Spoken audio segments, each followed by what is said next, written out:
Okay, fabulous. We are recording. So, welcome, Carolina, to our very first episode of the Health ROI show. And I really wanted to start with sleep, not only because it's my worst area of well-being personally, so my biggest development area, but also there's just so much coming out at the moment. It's just such a huge part of our overall well-being, and I couldn't think of anyone better to have this first discussion with. So, for those who have not yet come across Carolina Ramuski is the founder of Primordial Sleep Lab and LullabyLab, and she specialises in helping high-performing entrepreneur parents optimise sleep, both through evolutionary biology, biohacking, and circadian health. Your unique approach combines both quantum biology and then also ancestral nutrition, which I think is absolutely fascinating, so we'll dig into that. And you use that to address very specific sleep challenges faced by executives who are building businesses, but also raising children. And obviously, Yes. many people are in that middle phase of life where, they're growth on the work side, but also huge demand on the family side. And that's very rewarding, but it can also be super stressful. So it's a growing demographic in the high achiever community and our protocol Yes. community and our transform perform communities who are looking to sort of optimize performance without sacrificing their family life. So if you Yeah. don't mind, is there anything I've missed, or should we jump straight into questions? How did you get into this? Maybe is a great place to start. Yeah. First of all, thanks for having me. It's such a pleasure to be talking to you and your audience. Congrats on starting this. I think it's so important. And sleep really is the foundation of health. My background is actually nutrition to begin with. I studied naturopathic nutrition, which is a holistic side of nutrition. And when I was studying, I was learning about all the pillars of health, the sleep, nutrition, exercise, mindset, emotions. But then when in 2020, when I decided to switch to sleep and I started to learn more about it, I realized that sleep is not a pillar, it's actually the foundation where all those other pillars sit on and are built upon, because sleep has Oh, the power of breaking or making every single system in the body. And it can really impact on your nutrition, on your exercise, on your mood, on your emotions, all of that. So I think that's when I decided pandemics was when I decided to start and focusing on sleep. First, because I was always very passionate about it. I always really found the brain and neuroscience in general really interesting. I'm a little bit of a nerd, so I always liked to, understand what happens behind the scenes and the science of it. And then pandemic hit. I see so many people suffering with sleep. Obviously, the times are really hard, uncertainty, anxiety, all of that. But then I started to realize that we actually have a pandemic of sleep deprivation in the whole world. It's mad. Most people don't sleep well. I think every animal sleeps, but we humans are the only one who actually delay sleep on purpose. We skip sleep on purpose. No other species do that. And we grew with this culture of I sleep when I'm dead. Sleep's not that important. But I think because most people don't understand it, and even the science and scientists, and only now, like the research on sleep is quite new. Like there's a lot of stuff coming out now, and I think people are starting to give more priority to it now and understand a little bit more. And even in the health space was not something that was always talked about, but I think now is growing, which is great. So I think it's very important to do that. And then moving into parents is I've worked before becoming a nutritionist. I worked as a nanny for 15 years. So I have a lot of background, and like also worked with children, like teaching sports, teaching in school, all this kind of thing. So I have a huge background with families and children, and I just thought I should combine this and help families, and not just the kids, not just the parents, but family as a whole, because every family has their own rhythm, their own lifestyle. And when someone is out of that rhythm, and that everything kind of falls apart. So, I like to kind of get everything together and help everyone that needs to do. Sometimes will be focused on the child first. Sometimes it will be focusing on the parents. Really depends, and is very individualized. And I see health as individuals, like we're all different. There's no one size fits all. And yeah, so I like the idea of teaching people how to understand their own bodies, how to deal with everything that they're doing. That our body is the only thing we have from when we're born to we die, and most of us know nothing about it. We know how our devices work, yeah. but most of us don't know what to feed ourselves, how to deal with our emotions. etc., etc. So that's where I like to start. Amazing. And that really reminds me, actually, there's a quote from Warren Buffett about if someone were to give you a car at the beginning of your life and say, this is the one car you will have for the rest of your life, for all of your days, that how well you would look after that car when you think about that and how much you would Yeah, protect it and fuel it and service it and do the MOT and polish it. And yet that's exactly where we are with our bodies. Um, exactly. we don't even think about it most of the time. And I think It's the true. whole, I'll sleep when I'm dead, that whole kind of culture thing and the whole hustle culture, we've had a whole generation, if not two now, go through that and realize that actually we're kind of ruining our later years. Because if you look Yeah, at the links to dementia, Alzheimer's, everything else, and even just our general longevity and physical well-being, and also like the payoff wasn't really worth it. Like doesn't matter how much money you've got if your whole so central true. system is askew, if your family's dysfunctional because you don't have the right patterns amongst you and everything else, it really isn't a great trade. Yeah, and it's so true. And also, like sleep, the problem with sleep as well is that the consequences of sleep only show up later in life. Mm, You have immediate consequences, of course, like the fatigue, brain fog, moodiness, all of like immune system gets weaker, you get sick more often, all of those things. But the real problems happen later in life, where, like you just said, dementia, Parkinson's, Alzheimer's, all of those cognitive dysfunctions, most of them are related to poor sleep. mm. So it's Yeah, serious. I it's think we very have to serious. start, And I think we're only seeing it now with our parents' generation, how much that really exactly. to the fore, right? And then we I think are actually worse in terms of like, and I have to put my hand up. For the first decade of my career, I slept 4 hours a night. I thought that made me like a corporate warrior Superhero. Yeah. machine kind of thing. I mean, I was awful to work with because I had zero emotional intelligence. My patience was like that thing, like awful Yeah. to be around, but I thought that I was fine. And to your point, you're just delaying an enormous debt, basically, health-wise.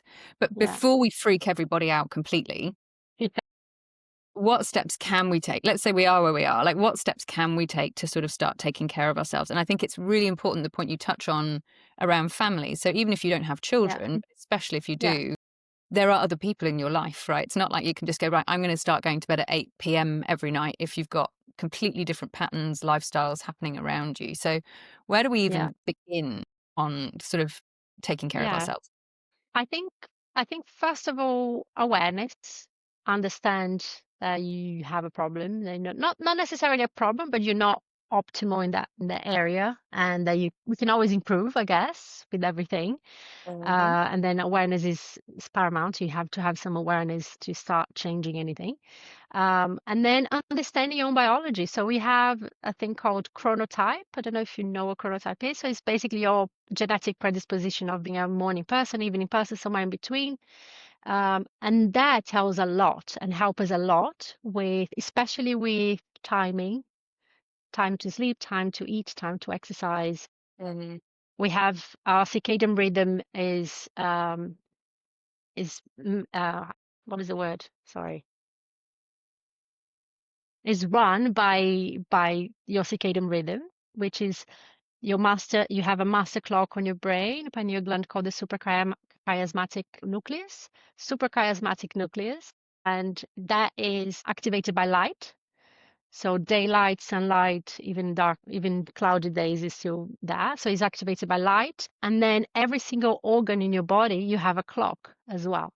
And those clocks, they are activated by food timing. So all of this plays a role in your biology, in your the way your body works. And then once we can, as much as we can align with our biology in that circadian rhythm and those timing, the healthier we are. So it's quite simple and it's free and it's easy. So basically you just have to sync yourself with light, say 30 minutes, the first 30 minutes that you wake up, instead of looking into your phone, go outside, just view light, 10 minutes, 15 minutes if it's sunny, a little bit longer, 20, 25 minutes if it's really cloudy or winter time. And this sets your circadian rhythm. And then if you have a breakfast as well in the morning, I know there's a lot of people who don't like eating Mm. breakfast, but it's quite, especially for women, it's very important. because of hormones and how everything works. So eating nice breakfast. Ideally, you want to keep low in carb for sharpness and focus. So having like a high fat, high protein breakfast as opposed to a high carb one will help you stay more alert. And, if you have your biggest meal during the daylight hours, your body deals with it better than in the night. Yeah, starting with light and then meal times and exercise time as well. So all of these you can, and using those three things, you can also shift your circadian rhythm back and forth as well if you need to. We are highly adaptable beings. So, there's so many things that we can do. And they're not like, because I think like most programs, health programs, is just like cut this, add this, do this, da da da da da da. And if you start just with the basics, go back to the basics, and everything else kind of falls into place easier. Not instantly, but it falls into place easier, I would say. No, absolutely. And I see this all the time with clients, particularly female clients. They rarely believe me that my first piece of advice is going to be take it easier, but adjust your sleep patterns.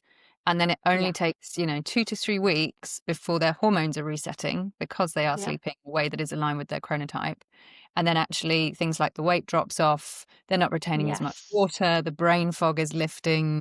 But it seems like such a fundamental thing and so simple, but it yeah, isn't, of course, right? If you have to like, if yeah, you, so I'll take my old life. I worked in Hong Kong, mm-hmm, and there are calls from in the morning all the way through to like 10, 11 p.m. I'm a morning chronotype person, but you just push through. And so yeah, it seems simple, but obviously lifestyle plays a really, really big part in it. And we're it not really doing does. it the way we used to, like our Exactly. ancestors used to.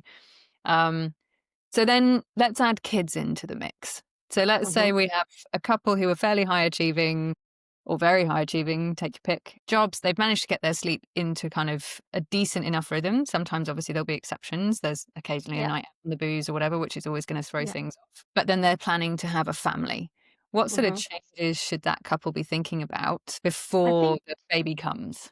Yeah, I think I would say kind of prepare beforehand, get as much sleep in your bank as you can before, and have a routine. I think having a routine is really important. If you have I guess like the main thing for sleep, for quality sleep is consistency. You know, I know if you have an erratic life and different times and everything is a little bit hard, but if you can kind of just like one wake up time every day or a bedtime that is every consistent every day, your body knows how to use the time more appropriately. So ideally you would have a consistent bedtime and a consistent wake time, but I know Mhm. that's not always possible, and also we have to be flexible with ourselves. It can't just be so rigid. In a perfect world, that's what we would do. If you have a simple enough routine that you can actually adapt to that, perfect. But if not, you have to cue your circadian rhythm with light. Like I said before, the light, movement, and food, time, and temperature. Your body temperature has a huge impact as well. It kind of varies during the day. During midday, your temperature is higher. At night, you want your body temperature to drop so you can sleep a little bit faster and stay asleep better. The best way to lower your body temperature is having a warm shower or bath, Mm. as contradictory that sounds. It's really strange. So what, you have the hot shower to then your body will counter it by cooling down internally. Yes. So basically, cold Mm. water raises your core body temperature and hot water drops it. So, which Interesting. is very counterintuitive, but that's how it works. So that's it's simple things, like you don't have to have high tech, you don't have to create lots of these different things, the supplements. They help for sure, and some people they're very useful. I use some supplements, not every day, but they're useful. But they're simple things that you can do naturally just to kind of get your body in sync as well with the circadian rhythm. So So work on the going back basics. to the children, it's gonna Yeah, yeah. where I didn't go. I think kind of preparing. So you're having that routine in place if you can, as much as you can. Um, create like a wind down routine, even if it's 30 minutes, if it is 20 minutes, just signal your body that you're going to sleep. For usually more for moms, because usually the moms that are the ones that stay with the baby, especially in the beginning. sleep when your baby sleep, because most women, they don't do that. They try, okay, baby slept, I'm gonna get things going, but you're already tired as it is, and this will just take a toll, even a bigger toll on your mood and your patience and all of that. So just gonna make you more tired. So if you can, when your baby have a little sleep, have a little sleep with them. And, it's normal, and understand that it's going to pass. After the first 3 months is really tough because there's no way around it. Your baby's not going to be sleeping the whole night through. Some people are very lucky, they have some babies who do, but most babies don't. And you can't really sleep train a baby before 4 months because of how their sleep cycles are. Babies before 3 months, they only have 2 sleep cycles. And then when they turn 4 months, they have 4 sleep cycles like us, adults. And then that's when it changes. And then that's when you can start creating this routine and kind of teaching. This is a skill, right? Sleep is a skill. It's not like just, oh, go. No, it's not like that. You have to learn and you have to master it. And you have to be feeling safe, ultimately. Your body really needs that safety to be able to fall asleep, and just creating those things. So I think kind of for parents who are preparing to get the baby, just try to, be as much as in sync with your biology as possible. Anchor the morning light for all of them, for the baby, for you, for your partner, everyone. Light, exercise, food timing, all of these things is kind of the same for everyone. So I Mm. think preparing, I don't know if I answered the questions. I hope so. I think you totally answered the question. There are a few threads I want to pull on, if that's okay. Sure, One of that was course. one that really made me sit back and think was the safety piece, Yeah. because so many people who struggle with insomnia are in very high pressure, high stress jobs. And just because they're not doing those jobs, like there's zero psychological security. We've got massive restructures in every industry and every organization. So you can't be like, well, it's just bedtime now, so now we need to feel safe. Yeah. If your whole system is wired for attack all through the day, right? So Yeah. that's fascinating. I mean, that's such a fundamental systemic issue, and no wonder we Yeah. have so much insomnia across adults in the Exactly. world. And it's just like you giving your body that time to come down and I think like one thing that is very useful is using the same cue every day, because your body loves regularity, it loves certainty, loves to know what's happening. So if you every day you have this wind down routine that you can do for even 20 minutes, no Mhm. screens, no emails, no work, have like a me time, have your shower, have something, do anything that makes you calm. And then say if he's reading a book, just read a book. Say if he's doing some meditation, if he's doing light stretching, coloring, knitting, whatever it is that floats your boat, that makes you relaxed. Even if you do that every night, then that cues safety for your body to say, oh, now I can actually let go and go to sleep. Journaling is very helpful if you're someone that thinks a lot, creating lists, creating just brain dump before going to bed so that all those things are not in your head. I think this is super helpful. But safety is a huge thing. I've had a few clients who have a lot of problems sleeping when they go to hotels and a different environment. And that comes with the safety thing. You don't use a different environment you don't know, you're not familiar with, you don't know what's going to happen. So if you bring something from your home with you that you always have, this could be Mhm. kind of a cue that you can use. This could be quite helpful as well. Yeah, that's so interesting. And the safety thing, that's really so I've recently moved. I live in my parents' home now, which is, every 44-year-old woman's dream to move back with her parents. Yeah. But my sleep here is incredibly good. And I wonder if, like, so much better than when I was in Hong Kong, which obviously environmentally, even in a soundproofed room with like blackout blinds and stuff, you're in the most dense city in the world, or one of them, like there's 7.1 Yeah. million people right next to you. So it's harder to switch off. But then coming home to your childhood home, just It's literally, so I'm out. familiar. Yeah. But that's weird. It's like at such a later stage in life. I mean, I haven't lived here for over 30 years. So it's, Yeah, but anyway. still it's ingrained in you, like you grew up there. So it's like it's your safety net, right? You know that Just you're safe there, familiarity. you've got your parents, you know it's familiar. And we Yeah. like the familiarity to feel safe. So that's very important. Okay, super action oriented audience. So, one thing that everyone's ears will have pricked up on was supplements. So Yes. which supplements, I know you said you don't take them every single day, but if someone is Yeah. struggling with sleep, what should they consider from a supplement perspective? Magnesium glycinate is the best one. That's would be my first one. If you are a little bit anxious, I would put together L-theanine. Okay. Very helpful. I normally take, I'm not a very anxious person anyway, but I feel like I sleep deeper if I have magnesium glycinate and L-theanine together.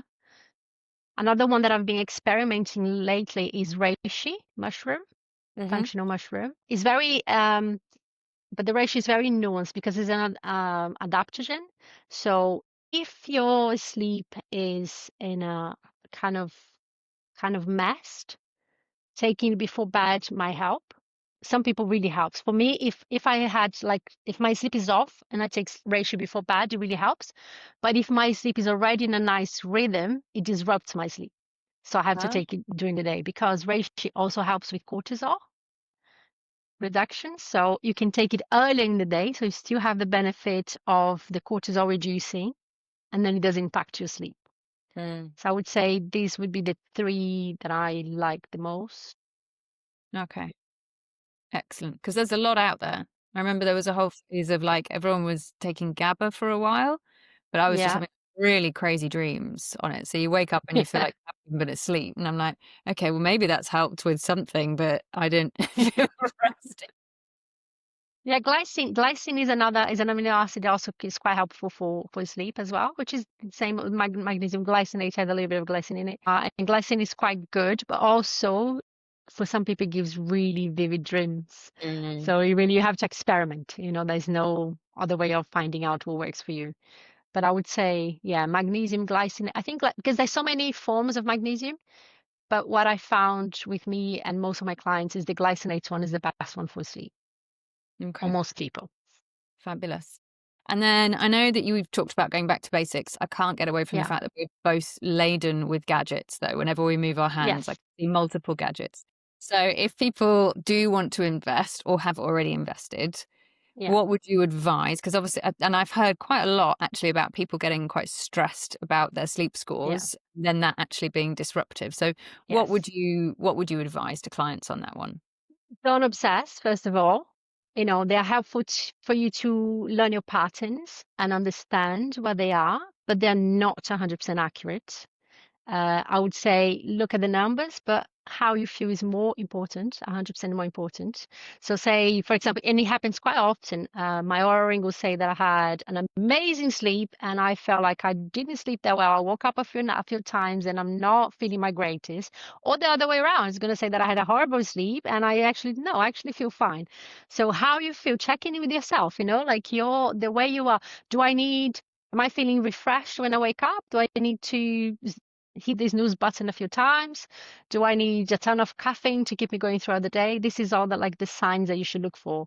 So if you had good quality sleep, you should feel rested, you should feel happy. Your mood is a huge indicator of how quality Mm. of your sleep is, how irritable you are. So if you're irritable, you know that your REM sleep probably wasn't the best. You cut your sleep short, which is the 5 a.m. club, is crazy because most people, but if it's your chronotype, then you're fair enough, that's good for you. But if Mm. it's not your chronotype, then you're cutting sleep a lot. Because basically what happens is most of REM sleep happens in the later part of the morning. So if you're not, like if you're a morning person, waking at 5 is perfectly fine and you're not missing on REM sleep. But if you're not, then you're missing a crucial part of the last 2 hours. Say you're a hummingbird like me, like 50% of the population, which is like 7 to 11 sort of thing, kind of in sync with the daylight, with the day cycle. Uh, so like if you're meant to wake up at 7, if you wake up at 5, you're cutting 2 hours of crucial REM sleep. Then you know that you're going to be irritable, you're going to have mood, also memory problems, impacts all of your emotional state. So it's all to do with that, your REM sleep. Then your deep sleep happens mostly between 10 and 2 a.m., 10 p.m., 2 a.m. So if you're going to bed too late as well, unless you're a night owl, night owls naturally go to bed around 12, 1. Night hours, you're not meant to be going to bed at 3, 4 a.m., okay? This is too much. Is around. So normally a morning person would go to bed around 8:39, 9:30. Uh, and hummingbird person will go 10, 11. That's the kind of time they will be going. And then a night owl will be going 12, 1 latest. So if you're cutting going to bed too late as well, then you're missing a big chunk of your deep sleep, which restores your physical health. So that's Mm. why you feel exhausted and not rested, So it's important to kind of find your sweet spot. Okay, so we've got night owls, hummingbirds, and then morning people. The morning people don't get Yeah, a bird? morning lark. Yeah, Morning, morning larks. we go, morning lark. Okay. I think, can people change from one to the other over time, or are they always kind of set on a chronotype? No, so basically it changes throughout your life, but once you hit adulthood around your 20s, that is settled. Okay. So obviously we are adaptable and we can kind of move a little bit here and there, but not really. So your health suffers a lot if you're not too much in sync with it. Mm. So basically, when we're kids, we are morning larks. Parents know children wake up really early, and that's how they do. And then teenage years, we go into night owls. Teenagers, they suffer a lot of going to bed early and waking up early for school. They struggle Yeah. the first few hours of school, it's horrible for them. And I know there's a lot of parents that they don't know that. They think that they could just lazy or, they don't want to, they're refusing to go to bed. But biologically, it's just quite hard for them. And you put devices into it and then it makes it even worse. Mm. So that, and then on your 20s, kind of you're settled into your genetic chronotype. And then later in life, after 65, then you shift back into being more morning, more fragmented because your hormones profile changes as well. You don't produce as much melatonin, all of that. So it's kind of how it works. Yeah. I've more recently started to not have an alarm clock, and I use my dog as the alarm clock because I love she's that. responsive to the light, even behind curtains. Yes. But she's very often like, by 9 o'clock, she's like, no, we should be going to bed. Whereas I would keep going for like 2, 3 more hours. And Yeah. then like, and it's really noticeable as the light changes with autumn coming in the Northern Yes. Hemisphere. She's then sleeping later and later. And it's just, I don't know, a lot of my life motto these days is like, be more dog, because they're just Yes. still very attuned to themselves. Yes, Whereas 100%. think that as humans, and obviously this is everything that you do around the primordial stuff and the ancestral, and I just want to dig into that a little bit more. We've Yeah. moved so far away with sort of work patterns, the industrial construct that we've set up, and then obviously artificial Yeah. light, and you mentioned screens. So Yeah. if a client comes to you, how do you sort of get them back on that more ancestral path of how we're meant to be? Yeah. So I think, like I said before, starting with the light, I think that's the most important thing because it really sets your circadian rhythm in the morning is the most important thing. Ideally, you don't want to wear any sunglasses in the morning at all. I know people love sunglasses, but your eyes need the light. It's really important. And it's what sets your melatonin as well for Amazing. success, is how you regulate your melatonin naturally. So melatonin is activated by darkness. So in the morning, you want to have as much light in your eyes as you can. Obviously, not looking directly at the sunlight, but just even if in the shade, you just want the brightness of the day hit your eyes, and as much as possible. And like say, if you ideally, what you would do is like you would first 30 minutes of waking up, you would see light around 10, between 10 and 12, you would go outside as well, just so you can get that light. And then evening walk, sunset, you want to see that as well and dim all the lights in your house. That's really Mm, important. I think like overhead lights, they signal to your body that is the sun. So ideally in the evening, you don't want any overhead lights. You want side lights on the floor if you can, dim oh, as much really? as you yeah dim as much as you can. Ideally you want in an ideal world you would have candle lights kind of brightness, but you have nowadays you have smart bulbs, you Really? have so many different things that you can use, even for night lights like going to the bathroom and all of that. Ideally you want the amber lights, you don't want any white or like super bright. So it starts with that, I think, with light and movement as well is very important for like really busy people. If you can take like walking meetings are very helpful, especially if you can do that in a park or surrounded by nature. Okay, so we're This going for is, green.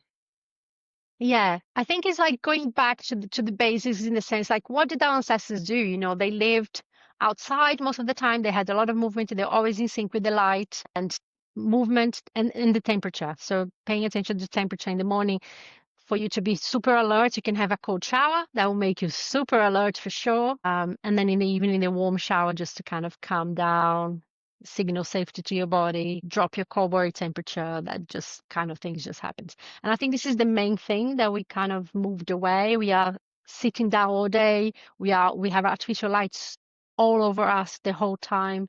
So it's just kind of simple things that is doable. It's not too hard to do that. You just have to put a little bit of effort, like Mm. with everything, I guess.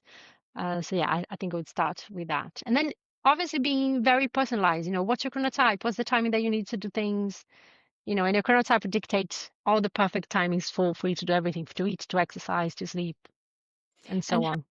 how would you recommend someone work out what their chronotype is? So there's a few quizzes that you can take online. I do have one. I can send you Perfect. We'll a link. link. Yeah, Yeah, perfect. so everyone can do is a very easy. Basically, your chronotype will ask things about your preferences. Say, what time, if you could choose, if you didn't have anything, like what time would you have a workout? What time would be your preference? This kind of things kind of tell what's your favorite meal of the day, breakfast, dinner, lunch, this sort of things. And then you can find out also it comes from your genetics. So depending on which one your parents are, and if they are mixed, and you can do that, and it's very easy to find. There's a few of them online, but I'll give you guys the one I have, and then you can find out. And then once you know that, it's just so much easier to kind of work around as well, and like understand like your workload, understand your lifestyle, and kind of work with it instead of like trying to make too much changes like radically, I guess. Yeah. I mean, there is obviously, if you realize, and I think deep down, and a lot of us know, like if we're not aligned with our natural energy patterns and our chronotype and how we should be sleeping, it's easier said than done to then just wholesale change everything, right? So I think it's small habit changes over time, tracking what has the Yeah, most impact, and yeah, then really doubling down on that where possible. I have one yeah, more question on this though. yeah. Go on. That's super personal, but it's not supposed to. So, what happens? You mentioned about your chronotype comes from your parents. Mhm. What do you see working for if you have a couple and they're completely different? So, I'm a Yeah, morning lark. I married a night owl. I'm not saying that yeah, our types was the reason why we're not still married, but it yeah. is hard when you're trying to share a life with someone when you have completely different energy patterns. Yes, yes. I think it's I think it's important to first understand that you're different and respect as well, like each other's rhythms, I guess. I think that's the start. And then I think finding middle ground between both, let me just think this a little bit. I think, like, for example, if you have kids, Hmm. I think, for example, the morning person would get on with the morning routine and the late night person would get on with the evening routine and sort of split in that way and find middle ground between the two, because if both of you are not sleeping the best, then everything crashes, Yeah. like you're both reactive, you're both, and then it doesn't work. But I think it's just kind of finding the balance between your life. Where can you align and where can you actually go separate ways for certain things? Does that make sense? I think. Yeah, I think it makes perfect sense. I mean, as with any relationship thing, it requires compromise, doesn't it? So it's Yes, yes. just about working out how as a team you can work best together. But Yeah, I think exactly. respecting the difference up front, and because there's so much more information about this now than it used to be, it's not Yeah, just a, oh, you're just lazy, you're not up with the, early bird yeah, catch the worm is the kind of thing I was raised with. yeah. It really is. I think there's a huge movement now, especially in the UK. I think there's a lot of experts that are trying to change that Mm. and push school times for teenagers a little bit later, because ultimately they are the only ones who suffer, right? So I think now with remote work, and there's a lot of more companies that are being more flexible with that. I think hopefully we can see a change of that in the future. Yeah. But it's tricky. Yeah. And I really hope that trend will continue as opposed to everyone just going, everyone Yeah. back into the office, come and Yes. because we've shown, well, I mean, we've proven that productivity increases. We've proven that actually it can be done. It just Yeah. requires a much more mature kind of management, which is harder work for management. And so hence we just Yeah. see a default back to the office.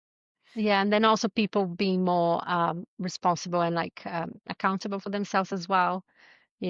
Like it doesn't really, I guess, like ultimately for business owners, like what matters is if the work is delivered, it doesn't matter when. Yeah. So unless we have that kind of shift in mentality is a little bit tricky.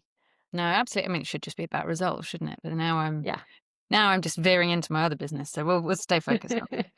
Carolina, this has been absolutely brilliant. Is there anything that we haven't covered that you think is key? So for our listeners, what they should be taking away? I think just listen to your body. It's very important to listen to your body. Don't go into the thinking that this is all or nothing because life is not like that. Life happens, poor sleep happens. Even I, as an expert, still have poor nights of sleep, sometimes. Just understand that it's okay. You can bounce back. You're not going to die unless you keep doing that every day. But, like just listen to your body, be kind to yourself, like really, pay attention to what's going on with your own self, learn your patterns. I think that's really important just to kind of be aware of your body, how to best improve your health for yourself and for those that are around you because it really has a huge impact on everyone, I guess. And yeah, I think just learn about yourself. I think that's my main thing is so Yeah. important. And it's probably something we spend nowhere near enough time doing because we just try to Yes. conform to the latest fad. So learn about Yeah, ourselves, exactly. get back to basics. And then one massive takeaway I'm going to do is the sort of 20-minute minimum routine of just telling my body it's safe Yeah, so that I can actually shut down and achieve that deeper sleep. So amazing. exactly. Fabulous. Well, we will link obviously to your site and everything else. How can our listeners be of help to you? Where can they find you? Just through your website? Mainly LinkedIn is Okay. my main platform, Carolina Ramuski there. I also have an Instagram, but which I'm trying to grow, which is takes a lot of work. So it's at Primordial Sleep Lab, and the one for parents is LullabyLab Net, and yeah, website as well. But mainly, I think LinkedIn is my main platform. Thank you Fantastic. so Well, much for having me. I'll start following on Instagram. I actually, ironically, deleted Instagram from my phone. I only have it on my laptop because I was finding that was my Perfect. worst thing at night. The Yes, reels are just so addictive. So I was just they like, right, are. has to stop. Like, where are the last 20 minutes gone?